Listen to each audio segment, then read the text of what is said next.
Marion Bouillon, on est avec toi dans ton centre de yoga parce que tu es professeur de yoga. Oui. Tu as envie d'apporter autre chose dans tes cours de yoga, repartir plus dans les fondements profonds du yoga. C'est-à-dire que j'ai toujours enseigné quelque chose qui était basé sur les fondements profonds du yoga, mais j'ai envie que ce soit encore plus signifié en donnant plus d'éléments de compréhension aux élèves pendant les cours. Alors qu'est-ce que c'est que le yoga? Le yoga, ça veut dire union. Yoga. L'union entre soi et l'univers. Donc ce qu'on va faire pendant un cours de yoga, c'est essayer de retrouver cette union avec soi-même. Et le yoga, il se divise en 4 grandes parties. On a le karma yoga, qui est l'action désintéressée, c'est-à-dire que on va essayer à chaque moment de sa vie, dans chaque geste, dans chaque action, de l'offrir sans espoir de retour.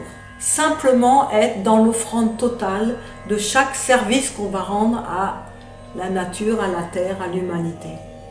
Ensuite, on a le bhakti yoga, c'est le yoga de la dévotion.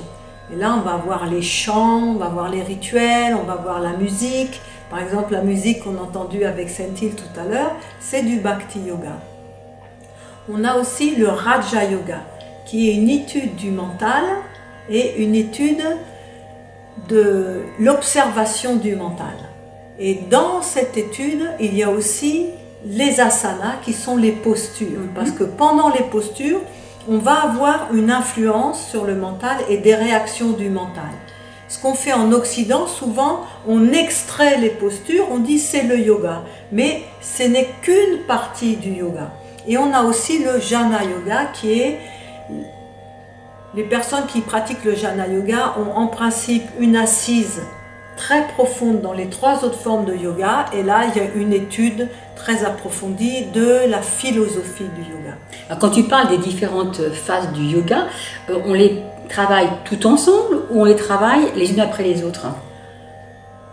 En fait, on les travaille tout ensemble.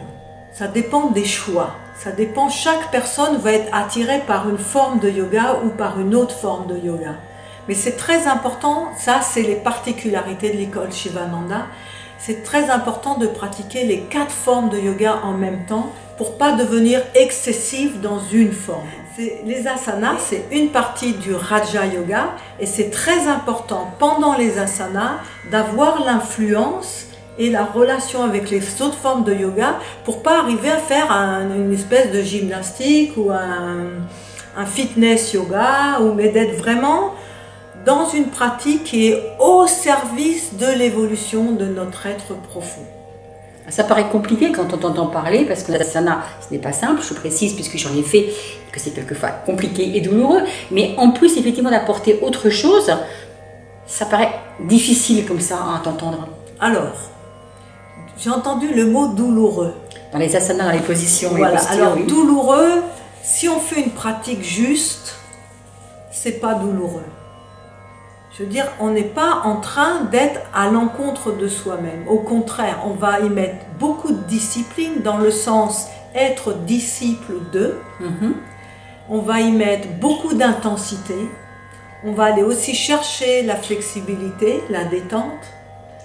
Et surtout, dans la mesure où on est à l'écoute de soi-même, il y a une notion qui est essentielle, qui est la tendresse. Et si on va dans la douleur, on est dans l'objectif à réaliser. Et là, on n'est plus dans l'écoute de soi-même. Donc, s'il y a douleur, il faut arrêter tout de suite. Et retourner à soi, se reconnecter à soi-même et se poser la question. Jusqu'où je peux aller? Et maintenant, ça, c'est la question rationnelle. Il y a une autre façon, c'est de tout simplement être à l'écoute de soi-même et d'aller jusqu'au moment où le corps va dire, pour aujourd'hui, ça suffit.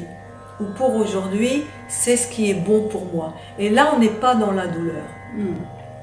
La douleur, ça peut venir aussi du jugement. Je dois y arriver. Exactement. Et quand on doit y arriver, on n'est plus dans le yoga.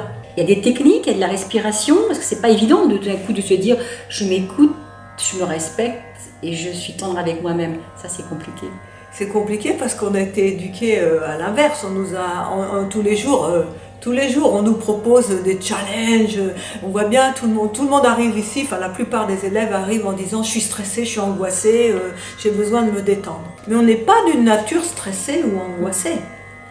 Le yoga nous rappelle qui on est. Et c'est compliqué dans un premier temps parce qu'on a complètement oublié qui on est vraiment. Mais dès l'instant où on ressent le besoin de pratiquer le yoga, c'est qu'il y a une voix intérieure qui connaît notre vérité profonde, qui dit « Coucou, m'oublie pas et va là où on va t'amener à retrouver qui tu es vraiment ». Donc on est basé sur l'aspiration et l'inspiration des élèves. Et donc quand on t'écoute, tu vas faire ça dans tes cours, ça va changer quelque chose dans ta façon de faire d'avant ou c'est une continuité? Alors c'est une continuité, mais ça va être plus précis. Je vais introduire des notions qui sont des fondements du yoga. Par exemple, je vais commencer avec Ahimsa, la non-violence. Pendant un mois, à chaque cours, j'introduirai la notion de Ahimsa. Et Ahimsa, ça veut dire non-violence envers soi-même, non-violence envers les autres. Ce qui n'est pas simple, c'est que enfin on soit basé sur nos propres sensations. Et en fait, les fondamentaux du yoga sont là pour nous guider vers qui on est vraiment. Ils ne sont pas là pour nous imposer quelque chose qui nous ferait devenir un être magnifique qui n'existera jamais. Donc chaque mois, tu vas mettre quelque chose en pratique de différent. Voilà, oui, il y aura une continuité. Je vais prendre les yamas et les niyamas dans l'ordre classique. On parlera des yamas qui sont les contrôles et contraintes et les niyamas qui sont des observances. Vu comme ça paraît un peu autoritaire. Ça l'est si c'est dogmatique.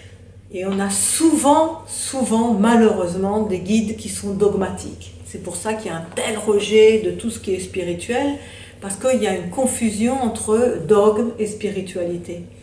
Mais en fait, les yamas et les niyamas sont étudiés depuis des milliers d'années pour nous amener au meilleur de notre être. Alors quand je t'écoute, tu parles de cette philosophie. Moi, je me pose des questions sur les asanas. Quelles sont leurs importances? Il y a différentes postures dans le yoga. Elles apportent quoi spécifiquement dans tout ça? Alors, chaque asana est une clé de rencontre entre soi et l'univers. Parce que chaque asana va disposer le corps et le mental dans une certaine capacité de réception.